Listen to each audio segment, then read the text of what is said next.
Hi, my name is David Berg with Homes on the Sound at Keller Williams Realty, and this is our marketing and listing consultation.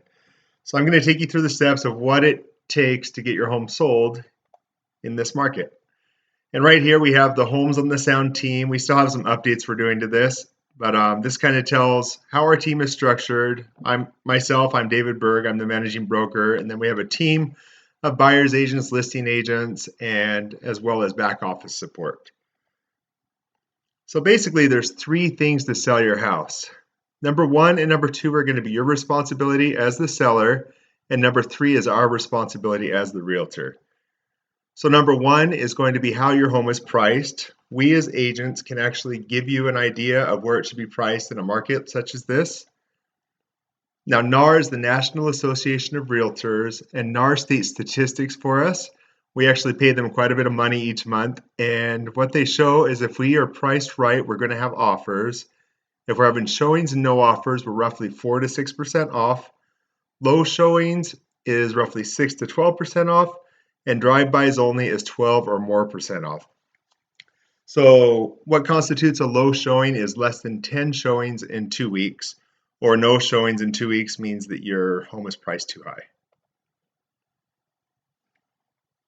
Now, the way it shows is also your responsibility as the seller. Again, we can guide you through that process.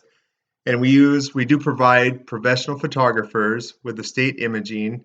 They'll come out and they'll take high definition photos of your property. And we also use commencement bay staging and design.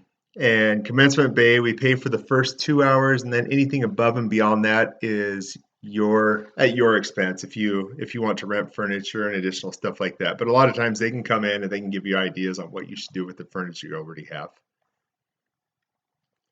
So communication and honesty is very important.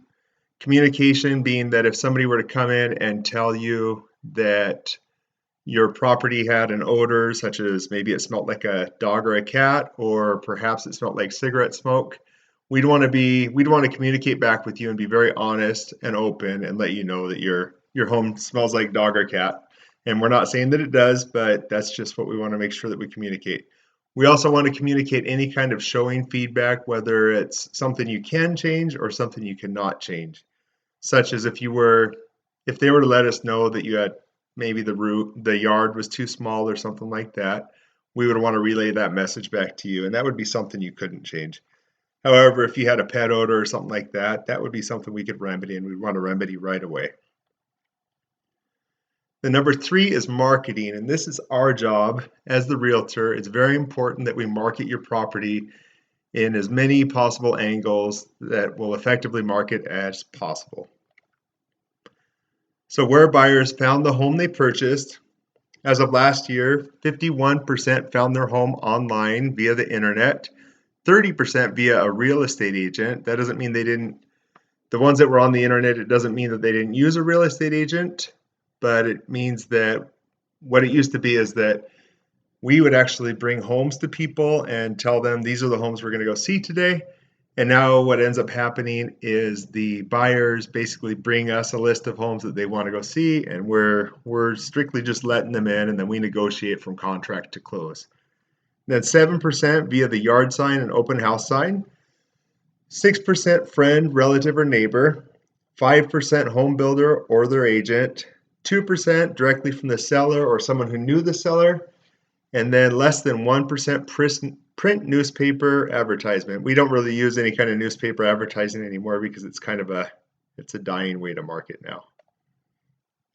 Then real estate agents, again, constitute 30%. So what we do to market to our agents, we use electronic flyers, where we'll actually send all the agents that are in the area, we'll send them flyers to let them know that your property just came on the market. We also have paper flyers, which we keep inside the listing, but then we have perma flyers we keep outside, which is actually on the post. And so many people nowadays are actually taking pictures with their smartphones, things like that. But we want to make sure we have paper flyers inside in case people are touring the property and perhaps their realtor didn't bring the print out. We want to make sure that they have that on hand. As well as virtual tours, we offer that to the other agents. And then our realtor meetings, we have over 300 agents at our Keller Williams office alone. So During that time, we will notify all the agents during our meeting and let them know that we have a new listing that just came on the market, as well as we display it in our office to show them all the photos and everything. And then we have constant communication, and this is very important, agent to agent, because it's important that we communicate with the agents, letting them know if the property was originally priced too high and we had to reduce the price, then we want to reach out to all those agents that already showed the property and see if they still have their buyers and see if their buyers might be interested now that the price is more within what they were shooting for. Then next we have online, and 51% of the first-time home buyers first found their home on 51% first found their home online. And so the way this is done is your property is placed into what we call 5 different marketing buckets. Number 1 is the brokerage websites. Those are things such as Windermere, John L. Scott, Keller Williams, Coldwell Banker, Redfin, as well as many others. And then you have your national portals, which are the things like Homes.com, Trulia, and what else is there? Zillow, things like that. Then you have your classified services. Those are the ones like, I guess, Craigslist is probably your biggest one. There's Facebook classified services. And then we have our search engines. Search engines being the things like Google and Bing are probably your 2 biggest ones. Google actually amounts to about 10 times the traffic that Bing does now. And the way we do that is we use pay-per-click advertising, where we actually advertise your property and we set a certain budget for each day. So if we were to set $1,000 on that, we'd want to make sure that it's showing up to the top of Google and getting as many impressions so we can get as many eyes on it as possible. All we ask from you as the sellers is that you don't go out and look for your listing, because then you're going to start using up those impressions. And if you click on it, it costs money every time you do so. And the next one is the social media. Social media is probably our biggest source, being Facebook, and then you have Instagram, Twitter, YouTube, LinkedIn. Facebook is probably our most effective source right now. And the reason is because of big data. And what that's allowing is we're able to actually target specific demographics. For example, if you had, like, let's say a $400,000 home, we know that we would want to target a certain income level. And income levels being 75,000 and up is probably what we'd want to aim for. And then also let's say we put $1,000 into that boosted post.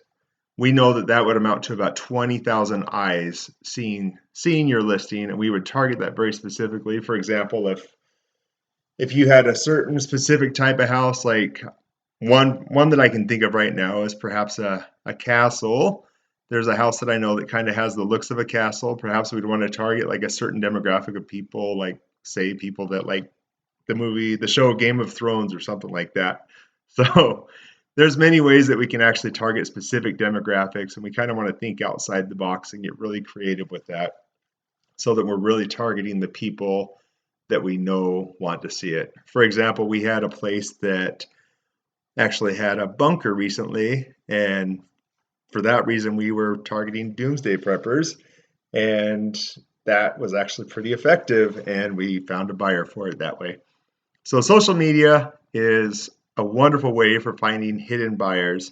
And believe it or not, when you're out there on Facebook, you're giving them all your information, believe it or not, and you'll be very surprised at what kind of ads are showing up for you based upon that. So then you have your signs and your flyers, and your signs and flyers amount to about 7%. And what we use these little call capture signs that hang on the bottom of the signs. And what these are used for is you text the word HOTS, and this one's probably not going to work, but you would text that word HOTS, and it would give you property information about that listing. And then what would happen then is one of our agents would call them back to get them inside the house. So it's really effective for sellers to get the people that are there at the street into the house so they can actually take a look as soon as possible. Now, what I do recommend is you don't go around and text those signs, because if you do, you're going to get a call back from an agent thinking that you want to look at a property. Next up, we have the property flyers. And the way that works is these are the property flyers that sit inside the property and out at the street. Once again, we have our perma flyer that is basically eco-friendly and it's on the post. It doesn't use as much paper.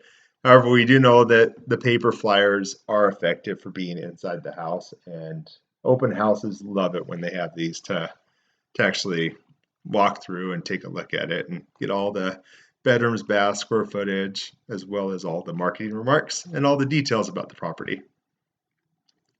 Lastly is the open house, and open houses amount to about 7%. And it's very important that we offer the open house in the very first weekend because that's what we kind of call the kickoff open house. And a lot of times there might be an agent that's out of town, and this way their buyers can get in there and see it.